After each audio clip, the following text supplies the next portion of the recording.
आपण धारूर तालुक्यातील मौजे मोखेड येथे डॉक्टर पंजाबराव देशमुख नैसर्गिक शेती मिशन या योजनेअंतर्गत कानिकनाथ शेतकरी बचत गट हा एक स्थापन केलेला होता. 50 हेक्टर एरिया या गावचा आपण या गटामध्ये कव्हर केलेला आहे. त्या अंतर्गत गटाचे अध्यक्ष आहेत श्री धनराज सोळंके यांचे आज आपण शेताला भेट देत आहोत. इथे तुम्ही पाहू शकता त्यांनी कांदा केलेला आहे. हा पूर्ण कांदा सेंद्रिय निविष्ठांवर अवलंबून आहे. त्याच्यामध्ये कसलाही रासायनिक खत फवारणी केलेली नाही आहे.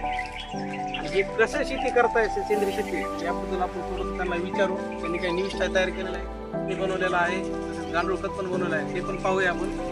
सध्या हा जीवामृत जे बनवलेलं आहे त्यांनी कसं बनवलेलं आहे, याचा वापर ते कसा करताय त्याच्याबद्दल त्यांच्याकडून आपण जाणून घेऊ.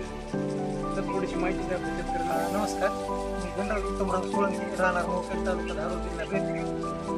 तर हे माझं 1.5 एकर क्षेत्र आहे सर याचं कांद्याचं. त्या 1.5 एकर क्षेत्रासाठी मी 300 लिटर जीवामृत तयार केलेलं आहे.